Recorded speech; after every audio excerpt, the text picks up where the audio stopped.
Téléspectateurs de l'émission Jeunes Débattés, vous êtes encore une fois les bienvenus à suivre votre nouveau numéro. Aujourd'hui, dans ce nouveau numéro, nous allons beaucoup parler de l'environnement. La ville de Bukavu face aux dégâts environnementaux. Quelle analyse faire et perspectives à venir. L'émission Jeunes Débatteurs, c'est une émission qui parle beaucoup plus de l'entrepreneuriat des jeunes, de la politique, de l'égalité du genre, de la masculinité positive, de la politique et de l'actualité.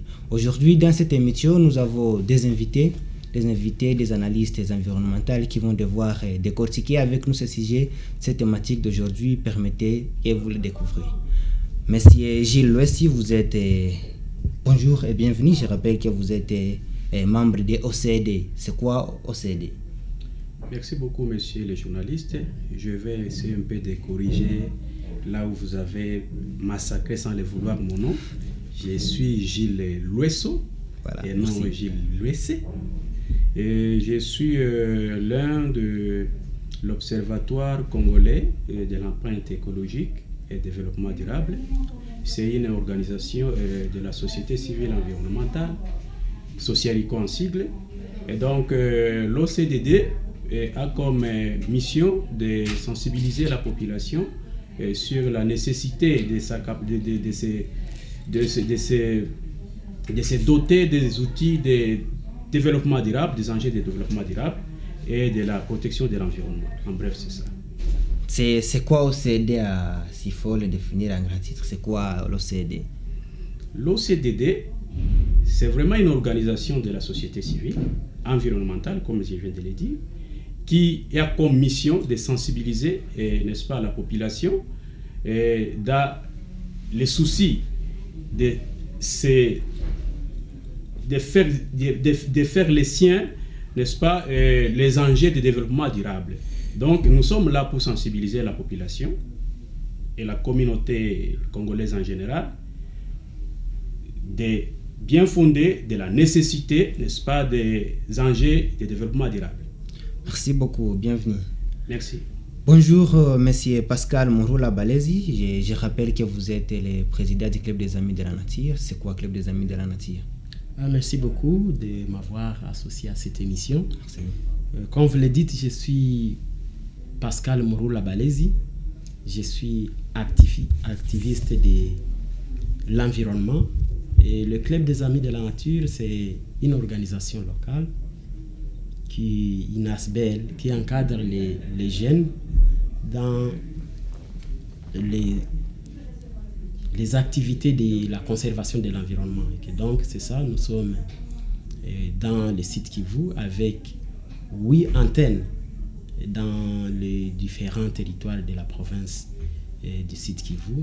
Nous sommes en train d'encadrer les jeunes pour s'occuper très bien de l'environnement et résoudre certaines questions qui constitue une problématique de notre environnement. Merci beaucoup, monsieur Pascal, et encore une fois, bienvenue. Téléspectateurs de cette émission, c'est avec ces deux invités, ces deux analystes que nous allons devoir décortiquer les sujets selon lesquels la ville de Bukavu face aux dégâts environnementaux, quelle analyse faire et perspective. Aujourd'hui, avant de commencer à discuter du grosso modo du sujet, je vais devoir faire une analyse, faire une synthèse de la situation actuelle de la ville de Bukavu sur le plan environnemental. Nul n'ignore à quel moment la ville de Bukavu fait face aux différents problèmes liés à l'environnement, de la malgestion. Il y a les gaz méthane qui menacent déjà la ville de Bukavu. Il y a également la construction anarchique, il y a également l'insalubrité, il y a la pollution industrielle. Il y a des industries qui déjà existent dans la ville de Bukavu et qui polluent l'environnement. Il y a les déboisements, il n'y a plus des arbres. Ce sont rares les maisons qui ont au moins des arbres dans les clôtures. Il y a aussi la faible éducation environnementale, mais également l'absence de déchetterie ou poubelles publiques dans la ville de Bukavu. Il y a une faible existence des poubelles publiques dans la ville de Bukavu. Avec ça, nous sommes en train de voir que, mais également au-delà de ça, il y a des études qui ont été menées et qui démontrent que peut-être dans 10 ans, la ville de Bukavu sera une ville inhabitable. Et avec ça, nous allons essayer de discuter avec ces analystes, avec ces experts en environnement autour de ce sujet. Monsieur Gilles, qu'est-ce que vous en dites avec tout ce que la ville de Bukavu connaît depuis certaines années face à la mauvaise gestion de l'environnement? Merci beaucoup, monsieur le journaliste. C'est d'entrée d'IG. Je voulais juste ici attirer votre attention sur... J'apprécie d'abord le tableau dont vous venez de dépeindre sur la situation générale de la ville de Bukavu. Mais moi, je ne saurais pas d'emblée entrer dans les vifs du sujet sans pour autant présenter au moins aux téléspectateurs, n'est-ce pas, le panorama de la ville de Bukavu sur le plan environnemental. Et comme je suis du domaine, je voulais aussi attirer l'attention de nos téléspectateurs. Si d'abord, je vais énumérer d'abord et essayer de présenter, n'est-ce pas, l'écosystème que constitue la ville de Bukavu. Parce que la ville de Bukavu, ce n'est pas seulement les bâtiments ou bien les immeubles, les maisons que vous voyez ici, par-ci, par-là. Ce n'est pas l'infrastructure routière, ou bien ce n'est pas seulement la population, non. La ville de Bukavu a tout un écosystème qui est constitué premièrement de sa population. À part sa population, parce que la population, bien entendu, fait partie de l'écosystème de Bukavu. Après la population, il y a par exemple les infrastructures. Lorsqu'on parle des infrastructures, on fait allusion à des routes, on fait allusion à des bâtiments, des immeubles, mais pas seulement ça, il y a aussi les aspects, par exemple, des écosystèmes comme les lacs. Le lac fait partie de l'écosystème de la ville de Bukavu. Et en dehors du lac, il y a aussi les montagnes, les collines qui nous entourent. À part ça, il y a la verdure qu'on peut retrouver par-ci, par-là, aux alentours de la ville de Bukavu. En dehors de ça, il y a maintenant ce qu'on appelle l'ensemble de ça, ce qu'on appelle l'écosystème de la ville de Bukavu. Et lorsqu'on me demande d'analyser ou bien d'essayer un peu de décortiquer les tableaux dont vous venez de peindre sur la situation environnementale de la ville de Bukavu, je vous dirais, monsieur le journaliste, que vous avez totalement raison. Et lorsqu'on nous pose la question de savoir quelle serait notre analyse par rapport à tout ce problème que connaît la ville de Bukavu, moi je dirais d'abord, premièrement, le problème de la ville de Bukavu, c'est d'abord l'homme. C'est l'homme qui est à la base de tous les problèmes, de tous les maux dont souffre la ville de Bukavu. Pourquoi je dis l'homme? Parce que c'est l'homme qui manipule et qui est au-dessus de tous les restes des écosystèmes. Et presque c'est l'homme qui domine les écosystèmes qui constituent la ville de Bukavu. Prenons quand on parle par exemple des immondices ou bien des déchets ménagers. Les déchets ménagers, ça vient d'où? C'est l'homme qui produit ça, n'est-ce pas? Lorsqu'on cherche à parler, par exemple, de la construction ou bien des constructions anarchiques, qui construisent? C'est nous, les hommes. Donc, lorsqu'on parle de bouchage des égouts, de bouchage des caniveaux et consorts, ou bien quand on retrouve par exemple les déchets dans les caniveaux par-ci par-là, qui font ça? C'est nous, les humains. C'est l'homme qui fait ça. Et donc, messieurs les journalistes, vous allez comprendre que tous ces problèmes dont vous venez de brosser, vous venez de présenter, celui qui est à la tête de tout ça, c'est l'homme. Prenons le cas de la gestion des immondices. Chaque ménage, dans nos ménages respectifs, dans nos familles respectives, nous produisons des déchets, ce qu'on appelle des déchets ménagers. Mais est-ce qu'il y a une politique au niveau de la ville, ici? Est-ce qu'il y a une politique de gestion des déchets ménagers? Moi, je dirais non. Il n'y a aucune politique de gestion des déchets ménagers. Lorsque nous regardons, nous jetons un coup d'œil sur les lacs. Notre lac qui veut devenir un dépotoir. Là où on jette tout sauf rien.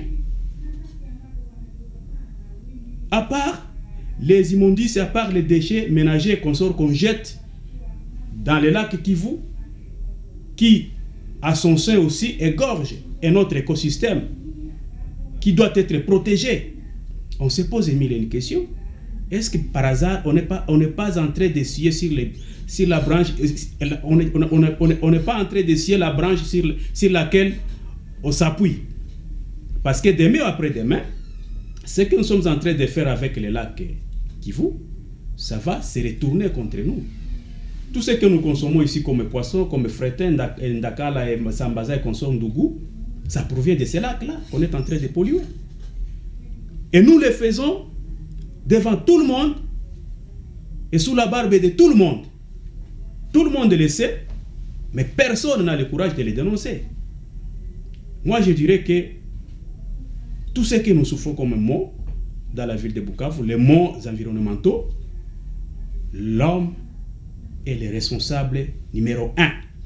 Monsieur Gilles, si vous venez de citer qu'autour du lac Kivu, il y a presque tous les déchets, toutes formes de déchets, sauf rien. Quelles sont les conséquences ou les dangers que court la ville de Bukavu avec tous les déchets qui se présentent actuellement autour de la ville de Bukavu? Vous, en tant que spécialiste environnemental. Moi, je pense que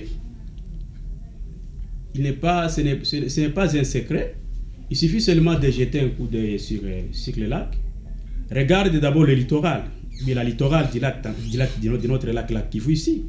Regarde comment est-ce que c'est envahi par les gens qui les font savamment et ils le savent très bien qu'ils sont en train d'envahir les lacs.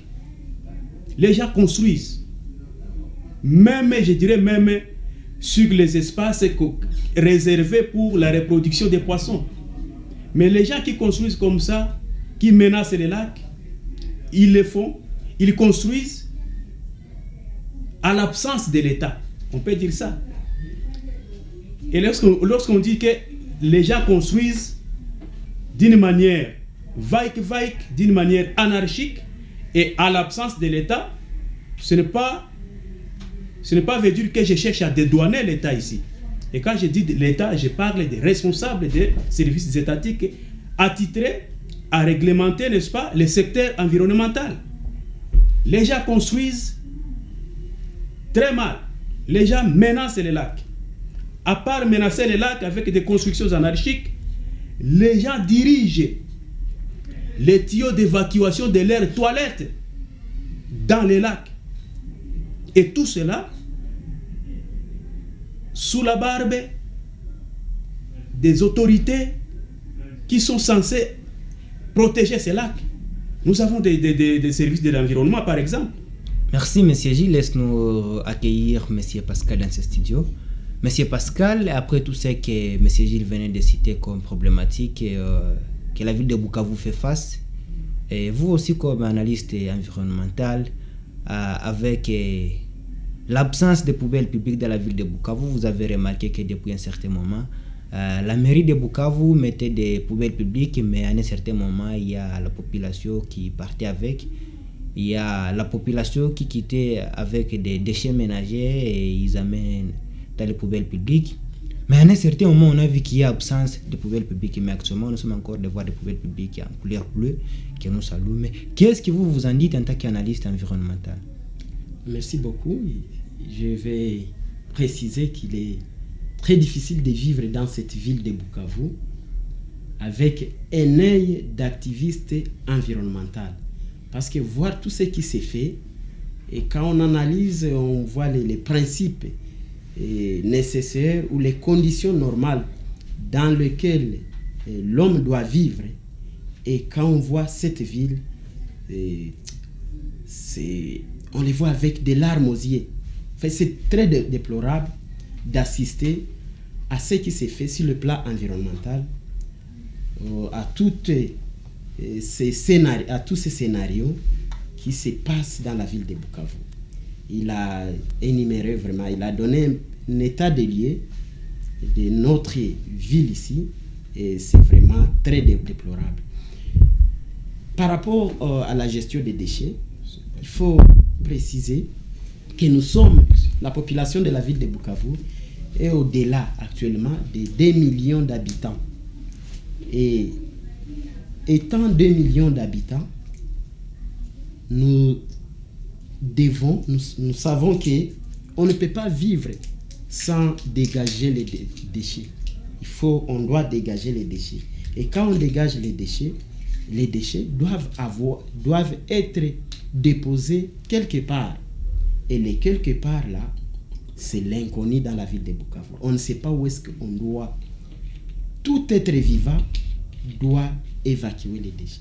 Tout être vivant, c'est en fait une usine de production de déchets. Tout homme est un producteur de déchets. Mais tous ces déchets qui sont produits, on les dépose où? La question est posée à tous les téléspectateurs, à chacun de savoir où est-ce qu'il met ses déchets. Sachant qu'on peut... nous sommes en train de polluer à petite échelle. Vous avez un petit sachet. On ne se demande pas combien ont les petits sachets. Et d'un coup, si nous sommes, moi, Pascal, j'ai un sachet qui n'est, en tout cas, avoir l'étendue de la ville de Bukavu, un seul sachet ne signifie rien. C'est insignifiant par rapport à l'environnement de la ville de Bukavu. Mais si je me pose maintenant la question, nous sommes à combien d'individus dans la ville de Bukavu? Si nous devons chaque jour, chacun jeter un petit sachet ou un papier, ça fera quand même plus de 2 millions de sachets ou plus de 2 millions de papiers que nous allons jeter dans la nature. Et tous ces sachets-là, pour ne parler que des sachets ou des papiers, et toutes ces immondices, tous ces déchets n'ont pas de destination. C'est là que M. Gilles parlait de lac Kivu, parce que c'est resté le seul dépotoir où l'espace est encore libre, où il n'y a pas de maison. Nous avons pris cette initiative de construire partout. On ne voit plus on ne tient plus compte de la qualité du sol, on ne tient plus compte des pentes. Bref, on ne sait plus se poser la question où est-ce que nous devons construire, où est-ce que nous ne devons pas construire. Et toutes les poubelles qui étaient jadis installées dans la ville de Bukavu ont disparu parce que les gens ont construit comme si nous avions le plus petit pays du monde, comme si on n'avait pas d'espace, et que donc toute la ville de Bukavu est devenue, dans toutes les parcelles, on pense que c'est viable et on peut construire n'importe où. Même là où on devait évacuer nos propres déchets, on ne sait plus l'évacuer. Et c'est ainsi que vous allez trouver toute une multitude d'habitats, des personnes qui jettent chacun un sachet d'immondices, qui des épluchures de bananes, qui d'autres des cannes à sucre, des maïs. Et tous ces déchets-là vont se rencontrer quelque part, c'est dans nos petits caniveaux.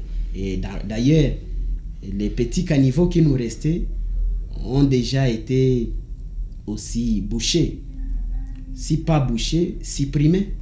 Parce que vous avez acheté une petite parcelle à côté d'un caniveau, et comme le caniveau n'appartient à personne selon nous, et il y a maintenant une guerre autour de ces petits caniveaux, et les plus forts les récupèrent. Quand ils les récupèrent, ils ne se posent plus la question de savoir l'eau qui évacue ces caniveaux va aller où. C'est ainsi que vous trouvez, il suffit d'une petite pluie pour voir toutes les eaux charriées sur la voie publique. Et cela, c'est inacceptable. Et que donc, vous allez trouver que nous sommes vraiment nous sommes distraits à ne pas se poser la question environnementale. Et que donc, on ne va pas vivre sans savoir cet environnement qui me supporte, comment je vais le soigner, comment je vais prendre soin de cet environnement pour que je puisse vivre. On ne peut pas vivre dans un environnement qui n'est pas sain. Messieurs les journalistes, c'est déplorable.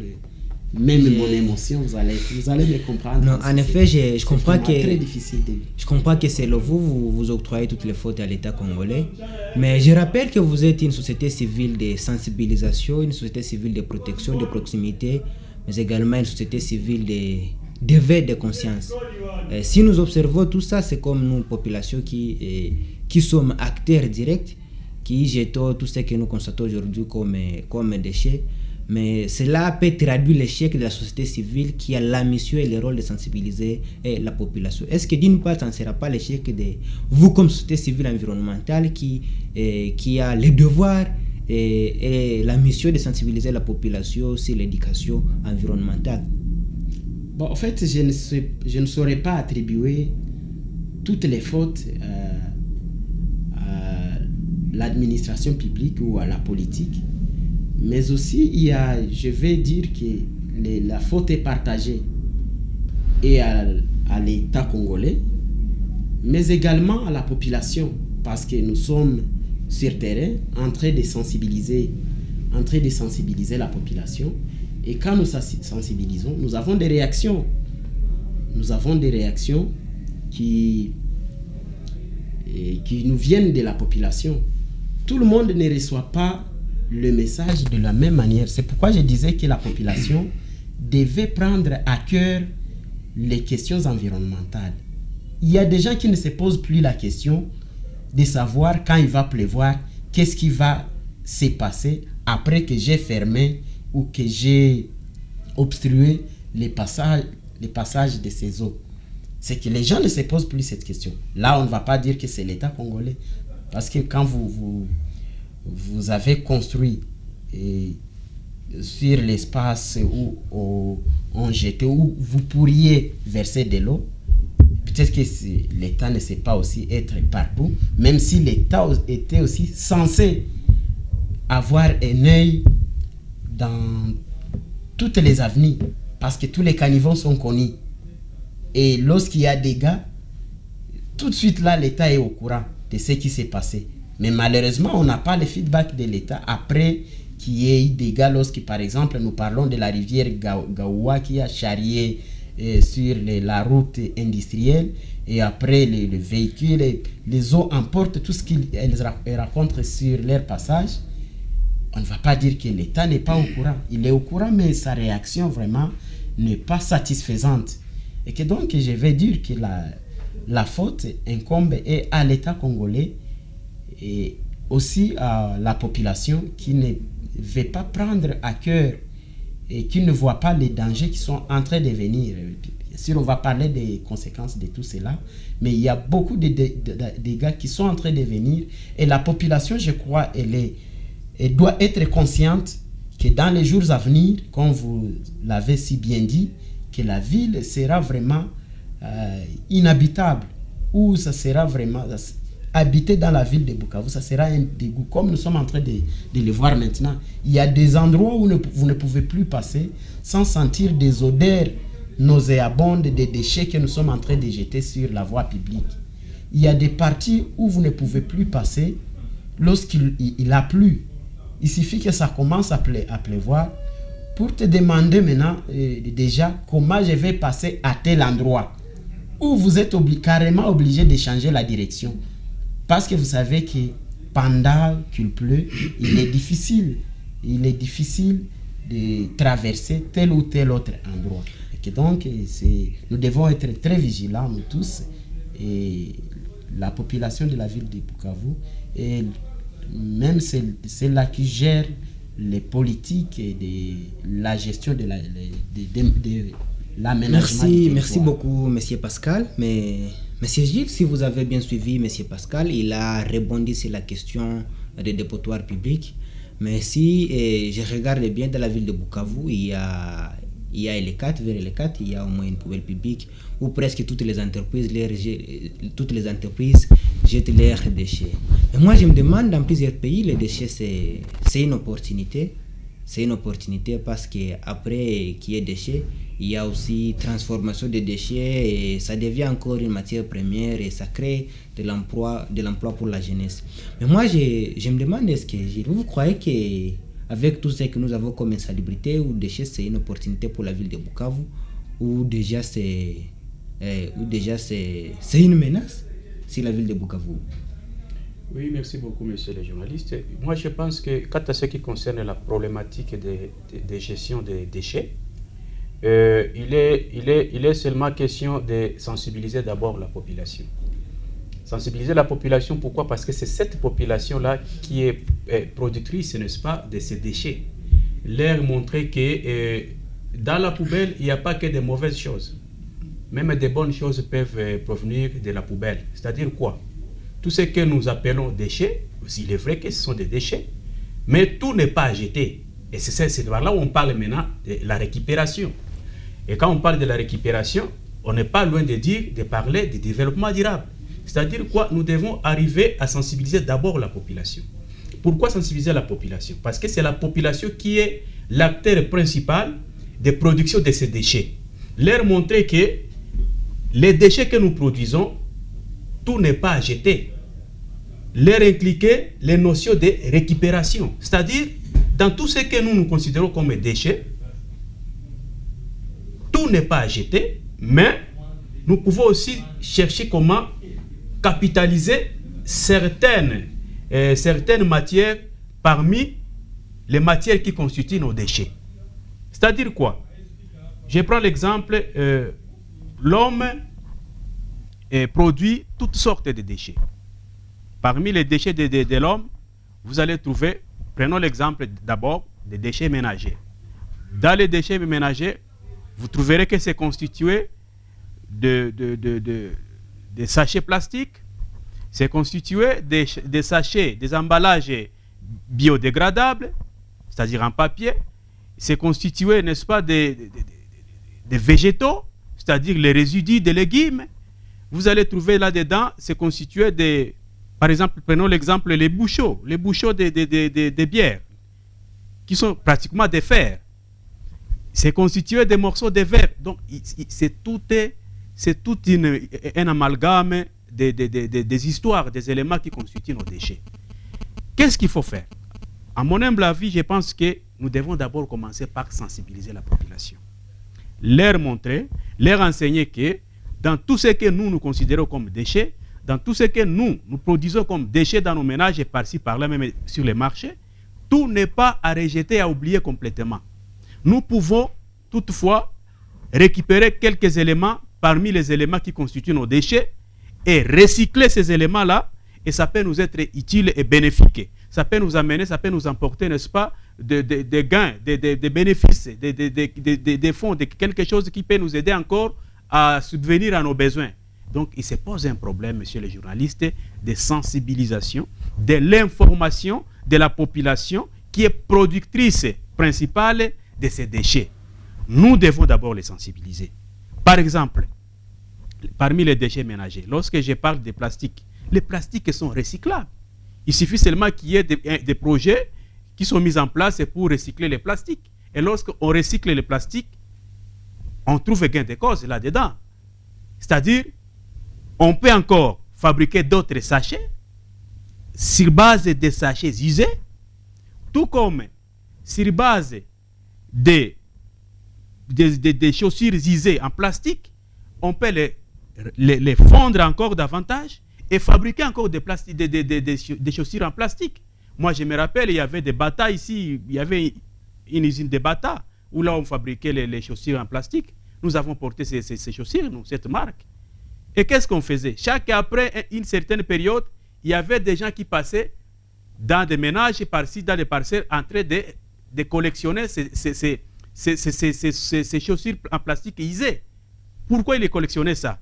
Ils voulaient aller refondre ça pour fabriquer encore des chaussures qui seront portées le lendemain. C'est-à-dire, c'était tout un cycle. Et la population doit être enseignée. La population doit être sensibilisée sur le recyclage et la récupération dans les histoires des déchets qu'on sort. Prenons l'exemple des déchets, les résidus des légumes.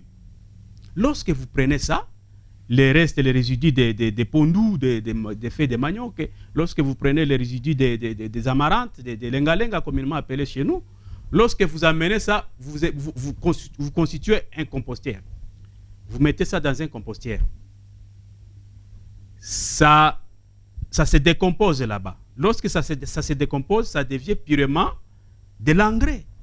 Ce qu'on appelle l'engrais biologique, qui n'est pas nuisible à la santé humaine. Lorsque vous prenez cet engrais-là, vous aspergez ça, vous mettez ça dans votre jardin, dans votre champ, ça facilite la croissance des aliments, ça facilite la croissance des plantes et des légumes davantage.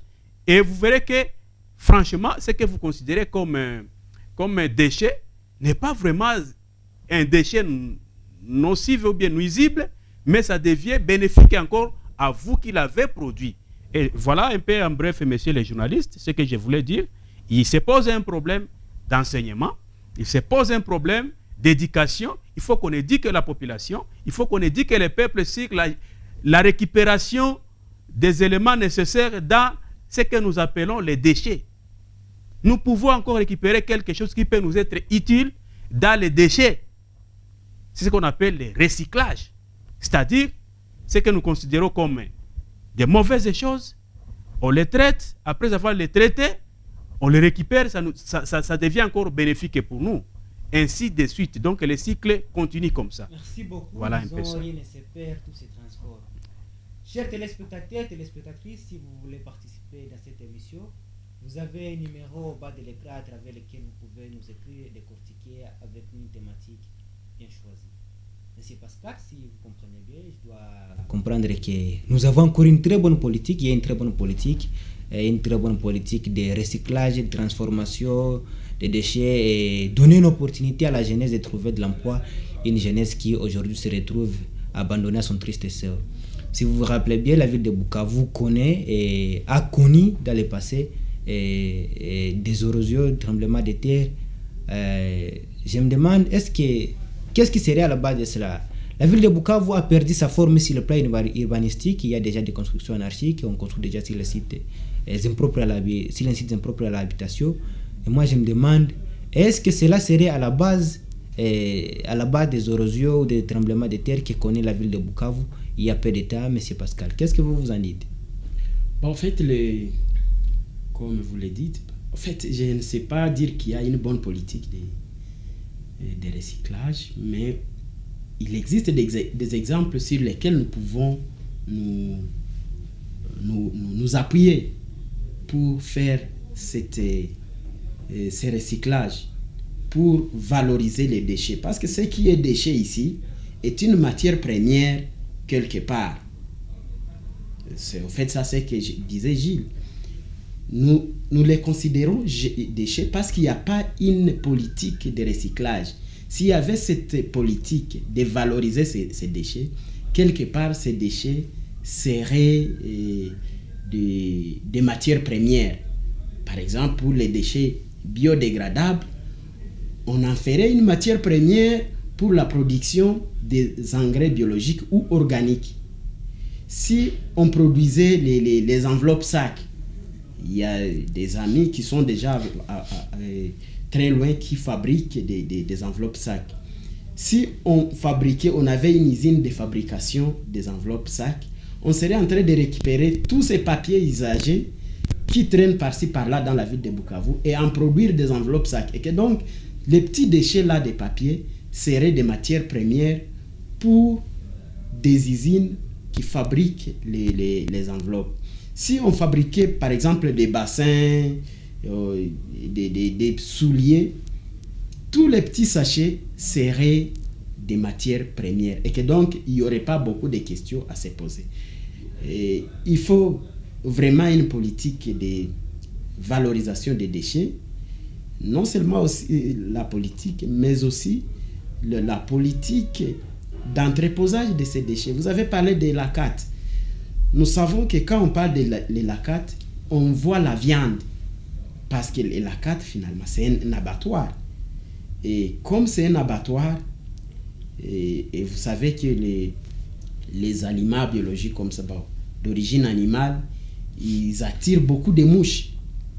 Et lorsque nous envisageons une politique de transformer, de mettre à côté de l'abattoir une poubelle publique, c'est que nous exposons déjà tous les consommateurs de viande qui proviennent de l'abattoir. Et donc, selon moi, je pense que c'est une mauvaise politique d'installer cet abattoir à côté cette poubelle à côté de l'abattoir. Nous avons en fait des endroits où nous pouvons les entreposer. Nous avons par exemple des centres de recherche et des centres agronomiques, par exemple, où on peut les amener. Nous avons l'INERA Mulungu, qui est un centre agronomique qui a besoin de cet engrais organique. Nous avons des endroits du fond de la ville de Bukavu où vous n'avez pas beaucoup d'habitation et où il y a moins de production agricole. On pouvait amener par exemple les déchets biodégradables, effectivement qu'il faut maintenant, il faut encore chercher comment faire le tri de ces déchets-là. Il faut les trier et savoir tels déchets vont être déposés telle part pour telle fin. Et dans le cas contraire, il faut interdire l'importation de certaines matières de peur que ça ne devienne pas gênant dans notre environnement. Et donc, nous exposons aussi à partir des poubelles que nous installons dans les centres-villes, expose aussi la santé de la population de Bukavu et plus tard, vous savez que quand on est exposé à une toxique pendant un très long moment, vous ne tombez pas malade, mais en réalité vous êtes malade parce que vous êtes porteur de germes. Vous mourrez à petit feu. Vous mourrez à petit feu et ainsi de suite. Et en fait des comptes, vous aurez réduit votre espérance de vie à cause de cette exposition. Vous allez remarquer encore que dans la ville de Bukavu, comme je le disais tantôt, on a construit sur tout espace libre. Et que donc, vous allez trouver dans toutes les maisons, on parle déjà de l'humidité à Bukavu. Cela est dû à cela. La lumière ne pénètre plus partout. On ne sait pas voir. Il y a des maisons où les lumières, pour lesquelles les lumières ne bénéficient pas des rayons solaires. Ils ne bénéficient plus, comme vous le dites, des rayons solaires. Et cela est à l'origine de tous les moisissures, les champignons qui sont dans nos maisons, avec toutes les conséquences, parce qu'il y a de ces champignons nuisibles qui conduisent à la mort subite. Vous allez Monsieur Pascal, voir aussi si vous vous souvenez bien, la ville de Bukavu était auparavant appelée Bukavu la Belle, Bukavu la Verte. Mais actuellement, si vous regardez toutes les routes principales de la ville de Bukavu, il y a peu d'arbres. D'ailleurs, il y a certaines routes qui n'ont pas d'arbres. Si vous regardez bien la ville de Bukavu, les gens ont construit n'importe comment. Si vous regardez bien la ville de Bukavu, il y a déjà des éboulements de terre, il y a de n'importe quoi qui se fait. Il y a déjà des personnes qui ont construit sur des sites impropres à la construction. Mais quelles sont les conséquences de tout ce que ces gens ont fait sur la ville de Bukavu, mais également sur la population qui vit dans la ville de Bukavu? Parce qu'il faut que les téléspectateurs sachent les conséquences des actes que eux posent et que nous tous nous posons. Oui, merci beaucoup pour la question. En fait, comme vous le dites, la ville de Bukavu s'appelait la Verte. En fait, c'est la Verte parce que c'est beau de voir la verdure. C'est beau vraiment à regarder là où il y a un arbre. Et on l'appelait Bukavu la Verte parce qu'il y avait des arbres partout. Il y avait encore des parcelles dans lesquelles on pouvait planter la pelouse. Mais actuellement, est-ce qu'il faut continuer à parler de Bukavu la Verte? Nous avons, je crois en 2007, nous avons entrepris une initiative de planter les arbres dans la ville de Bukavu. Vous vous souvenez, le Club des Amis de la Nature qui a planté, en tout cas, plus de 11 000 plantiles d'arbres qui venaient de très loin parce qu'on voulait refaire cette image-là. Nous avons importé des arbres qui venaient de Calais, que nous avons plantés dans la ville, et à l'instar de l'avenue Mbaki, vous arrivez à la cathédrale, c'était à cette époque-là. Et fort malheureusement, après 5 ans, nous avons fait une petite évaluation de tous ces arbres. Des 11 000 arbres que nous avions plantés, en 5 ans, nous n'avions eu que 850 arbres. ce qui était vraiment déplorable. Et on continue à couper tous ces arbres-là. Après nous, il y a eu un projet de la coordination urbaine de l'environnement qui a aussi planté des arbres. Et il y a eu beaucoup d'autres organisations qui ont planté des arbres, mais ces arbres sont en train de disparaître parce que tout le monde envie même les petits espaces qu'occupe cet arbre-là. Il y a tous les espaces où il y avait, on pouvait encore trouver l'arbre, disons l'espace public, tous ces espaces ont été vendus et actuellement ils sont lotis.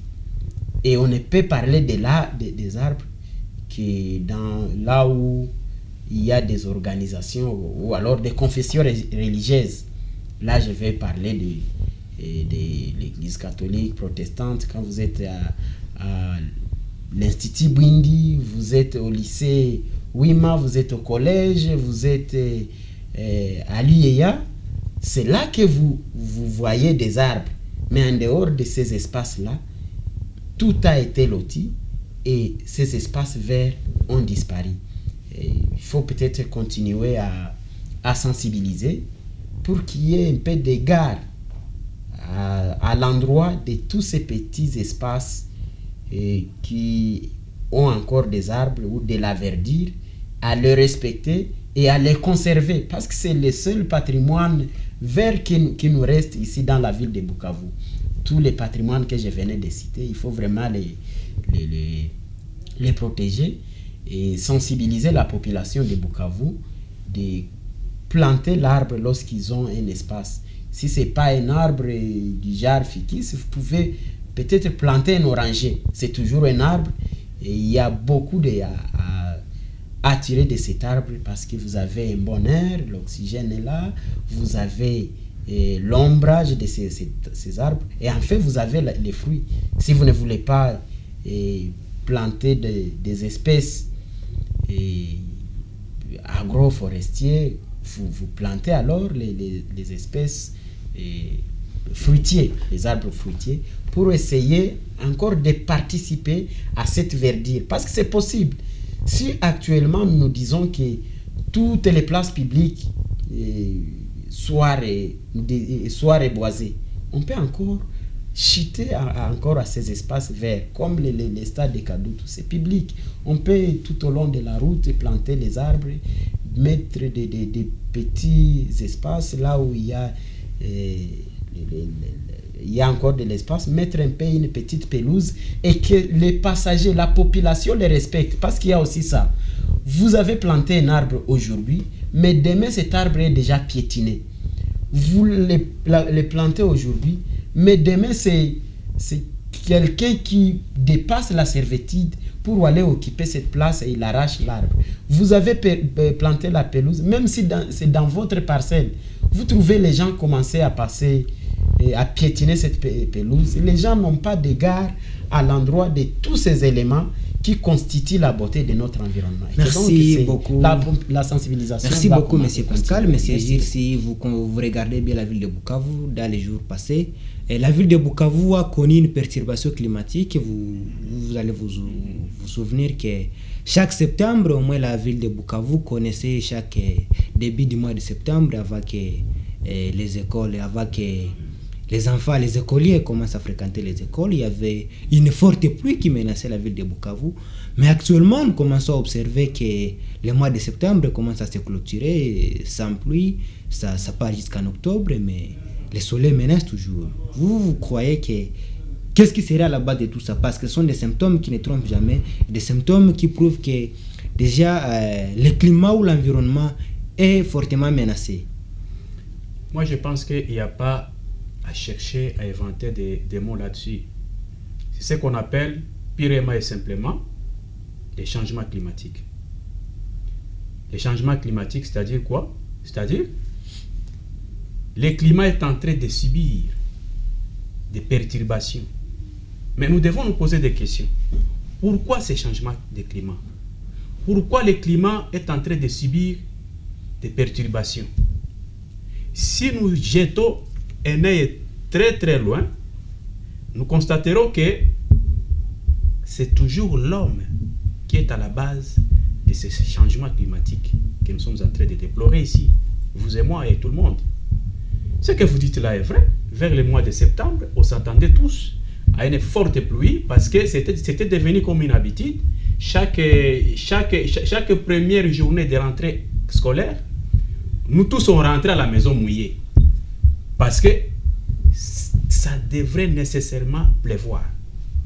Mais après un certain temps, après un certain moment, on a constaté que cette habitude climatique est venue de disparaître. C'est quoi au juste? On se pose la question. Mais il n'y a pas à se poser plus de questions, messieurs les journalistes. Le problème, c'est l'homme. L'homme, pourquoi? Cette ville ici, comme vous venez là d'évoquer avec mon collègue, co-débatteur, on l'appelait Bukavu la verte. Nous avons tous suivi, nous avons tous vu Bukavu la verte. On était encore petits gamins à l'école primaire. Je me souviens, à l'époque là, chaque fois quand il faisait seulement 15h, 15h30, on nous faisait tous porter des tricots parce qu'il faisait extrêmement froid. Mais pourquoi il faisait extrêmement froid? C'est parce que il y avait des verdures partout, et qui dit des verdures, on voit les arbres et autres végétaux qui étaient et qui continuent toujours à être un élément catalyseur des pluies. C'est les arbres, c'est les végétaux qui attirent la pluie. On nous a tous enseigné ça à l'école primaire. Mais, à un certain moment, on a constaté que l'habitat de Bukavu, la population de Bukavu est devenue l'ennemi juré de la verdure. L'ennemi juré de tout ce qui est arbre. On a commencé à couper les arbres partout, sur toute l'étendue de la ville. Jusqu'à ce qu'on a terminé tous les arbres presque. Et la verdure a disparu. Et lorsque la verdure vient de disparaître, on s'attend quoi? À une perturbation climatique. Et lorsque on a terminé tous les arbres, on a coupé tous les arbres, et cette verdure a disparu sur l'étendue de la ville de Bukavu, la pluie aussi a presque cessé de pleuvoir. Par-ci, par-là, partout, nous voyons maintenant des bétons. Bukavu est devenue une ville béton. Et comment est-ce qu'on a bétonné Bukavu? D'une manière vague. On construit d'une manière bizarre. Ce que je disais d'entrée de jeu, je disais qu'il se pose un problème. Et le problème, c'est l'homme. Qui construit la ville de Bukavu? L'homme. Qui produit les déchets? L'homme. Qui gère très mal les déchets? L'homme. Qui gère la cité? Les autorités administratives proviennent d'où? De l'homme. Et donc, allez-y comprendre que l'écosystème de la ville de Bukavu est menacé par les actes de l'homme, par les gestes de l'homme. Qu'est-ce qu'il faut faire? Notre ami venait de dire là que non, vers les années 2007, ils avaient mis en place un projet de reboisement des grandes artères de la ville de Bukavu. C'est bon. J'appuie cette idée, j'appuie ce projet. Mais, comme je vous ai toujours dit, il faut commencer par là où il faut commencer. Monsieur Gilles, nous allons arriver. Je m'excuse, je chute. Avant de commencer une initiative, dans le cadre de reverdir, de rendre encore la ville de Bukavu verte, nous devons d'abord commencer par sensibiliser la population. C'est l'éducation environnementale d'abord. On éduque les gens, on redonne encore à la population de Bukavu le goût de la verdure. Sans la sensibilisation, sans l'enseignement de l'environnement, sans les notions de l'environnement, on va faire des projets, on va planter des arbres par-ci par-là, mais comme on n'a pas impliqué dans la population les goûts et la population n'a pas compris l'essence des arbres, ils vont encore arracher ces arbres-là. Parce que ce ne sont pas des chèvres qui ont brouté ces arbres.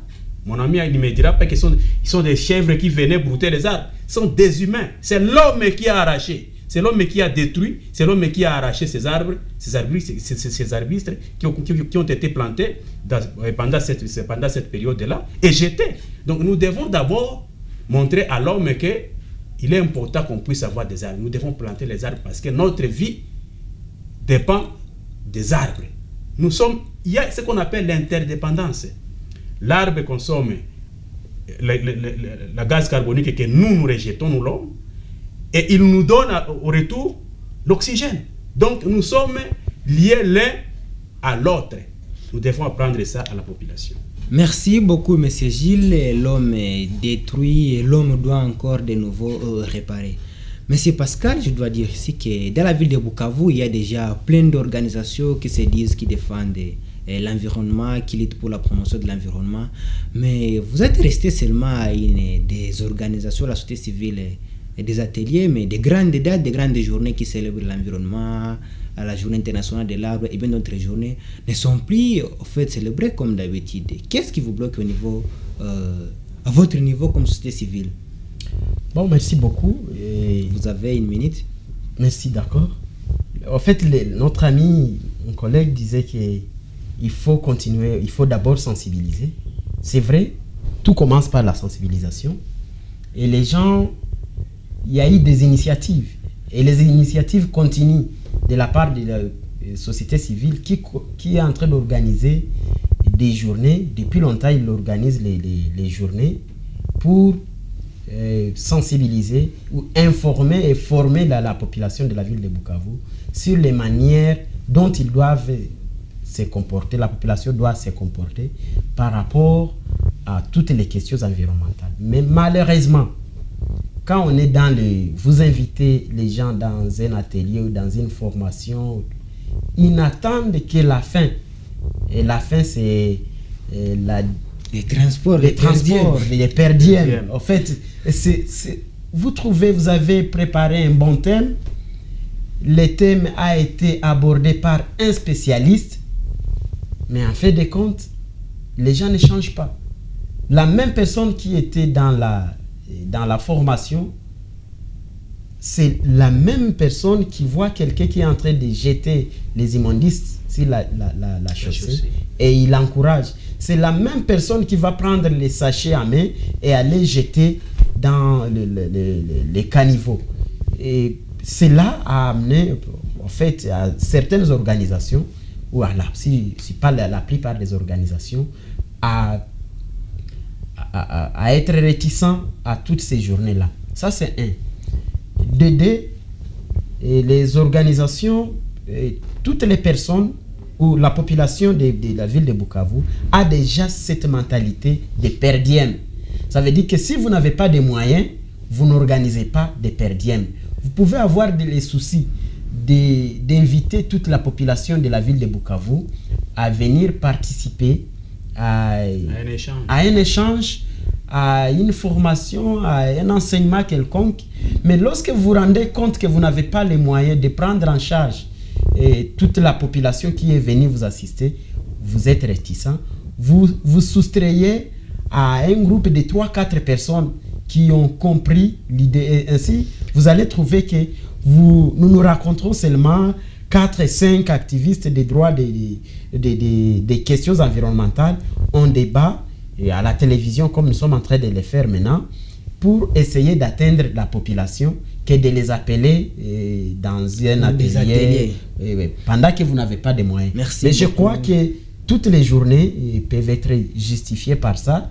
Et cette émission, même si nous n'avons pas organisé des grands ateliers, nous sommes certains que les gens qui nous suivent, les mêmes messages que nous faisons passer, c'est là qui ont encore la conscience, c'est là qui ont une éthique et cette morale de sauvegarder l'environnement peuvent participer aussi à travers ces échanges à la gestion de notre bon Merci environnement. beaucoup Pascal et Gilles et Pascal. Je crois que nous sommes presque à la fin de cette émission, mais nous n'allons pas rester seulement théoriques.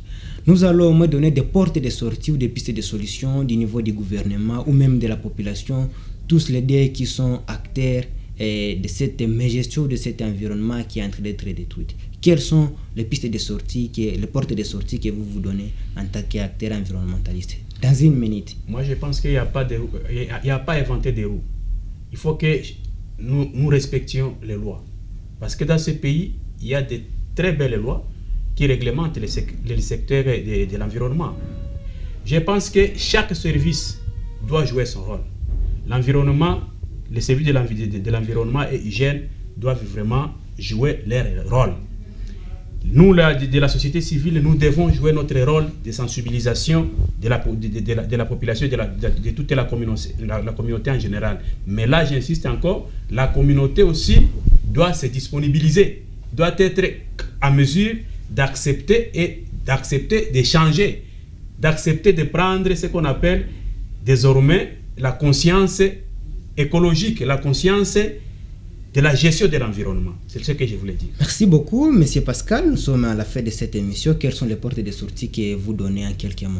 En une minute, je vais d'abord dire à la population que nous ne sauvegardons pas l'environnement par bonne foi. Ce n'est pas par générosité que nous le faisons, mais c'est pour nos propres vies. Si vous ne sauvegardez pas votre environnement également ne va pas vous sauver. Et que donc, la première recommandation, c'est d'abord au niveau de la population que je demande d'être consciente de l'environnement qui nous soutient. Et en échange, nous devons les soutenir.